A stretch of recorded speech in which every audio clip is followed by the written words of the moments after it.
Jetco, c'est le pneu qui te met KO. Jetco, on en a parlé sur ces roues-là. Ceux-ci sont des Jetco Tomahawk.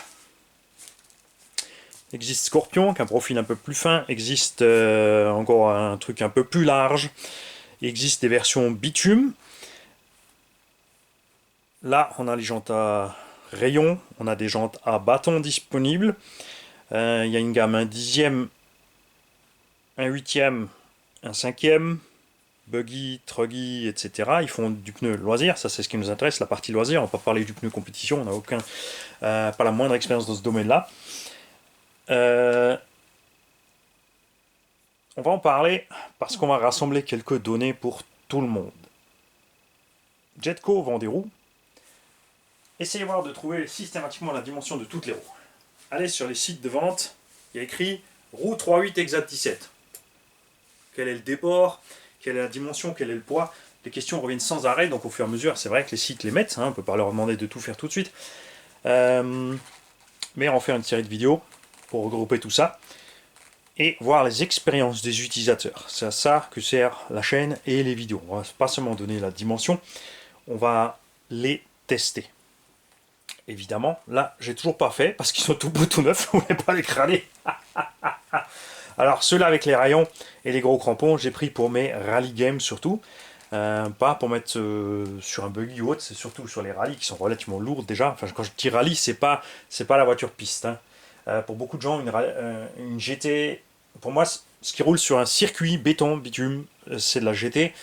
Après, comme la BMT 080, ça pour moi c'est une GT.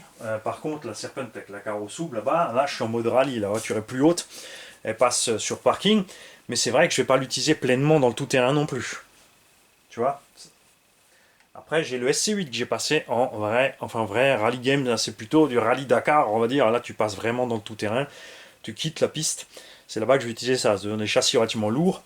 C'est des gommes qui ballonnent pas et qui promettent d'être endurantes. Franchement, quand tu vois le profil et la qualité de la gomme, on a vraiment, vraiment confiance. Hein. C'est clair.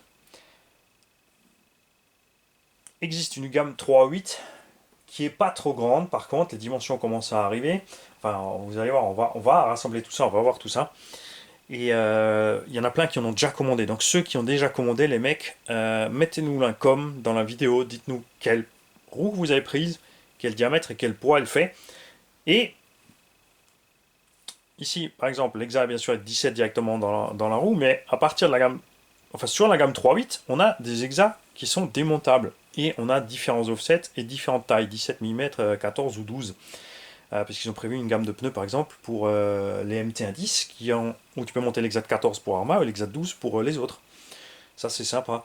Des pneus pour Max où tu peux mettre 12, 14 et 17 avec les différents déports. Mais toutes ces informations là, on aimerait les regrouper sur vidéo et sur les vidéos justement dans les commentaires, chacun pourra donner son expérience. Pneus décollés, pneus déchirés, pneus indestructibles, etc. Mais n'oubliez jamais de donner les conditions d'utilisation avec.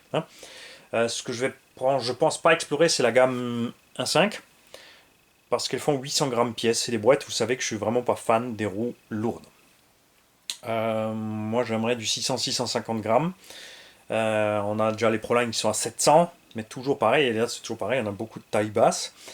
Donc, on va attendre le retour d'utilisateur sur ces roues de 1/5e. Peut-être que j'en prendrai quand même en ce moment-là. Je vais sûrement tester quelques pneus dans la gamme 1.8. Notamment la gamme 1.8, ils font une version piste qui nous dit du 155 par 80 avec du 400 grammes et des brouettes. C'est relativement lourd, mais c'est typique des roues, des gommes qui sont toilées, comme les Proline ou les Louise. Elles sont généralement plus lourdes. Ce qui est sympa par rapport à Proline et par rapport à Louise, par rapport à Proline, ce qui est sympa, c'est le prix de Jetco. On est au prix de Louise. Par contre, contrairement à Louise, on a clairement, ce que j'ai entendu, vu et ce que j'ai là en main, une qualité au-dessus. Mais ça reste à voir. Ce qui me plaît, c'est les différents designs de jantes. Les exas modulables, c'est sympa aussi d'un côté. De l'autre côté, il faut voir après ce que ça tient sur la jante, niveau déformation et tout. Vous l'avez vu sur le Proline. t'arrives à les déformer. Après, vous passez sur les alu qui coûtent 40 € la paire. Chez les Proline, ça fait mal. Donc nous allons explorer tout ça avec vous tous, les mecs. C'est une chaîne de partage. Donc signalez-vous, dites-le. C'est muy importante. Ouais, on essaie de se mettre un peu à l'espagnol. Salut les gars.